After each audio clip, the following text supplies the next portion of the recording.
Let's talk, shall we? Now, you might have heard about this. In communication, only 7% of the message is delivered by the actual words we use. 55% is pure body language and 38% the intonation of your voice. And even though scientists keep coming up with new numbers on nonverbal communication, one fact still remains.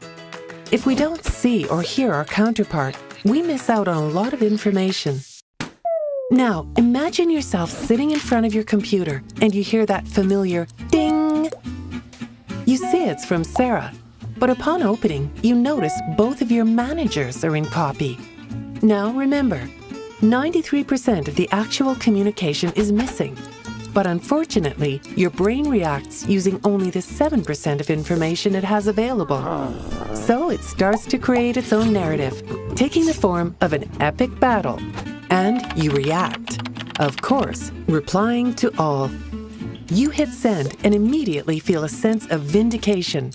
Now you boil in anticipation, waiting your adversary's reply. And here it comes. Are you ready? What? So here's what happened. Emails don't convey emotions, so you don't actually see the full picture.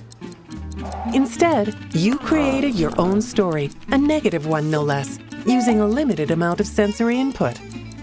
The fun part is, your colleague also made up hers. Oh, and guess what? Your bosses made up theirs too. Now think about how many emails are written each day. That's a lot of potential misunderstandings. So let's imagine an alternative scenario. You get an email that confuses and maybe even upsets you.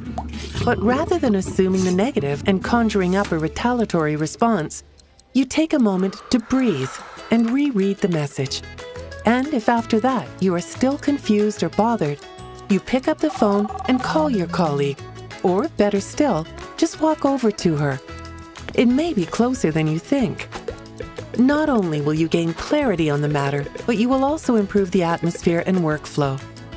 However, if you really have to write or reply to an email, recognize that electronic communication can be misleading or easily misunderstood. Oh, and by the way, always be sure to choose the proper audience. So basically, don't just react, be proactive to avoid misunderstandings. Sounds better, doesn't it?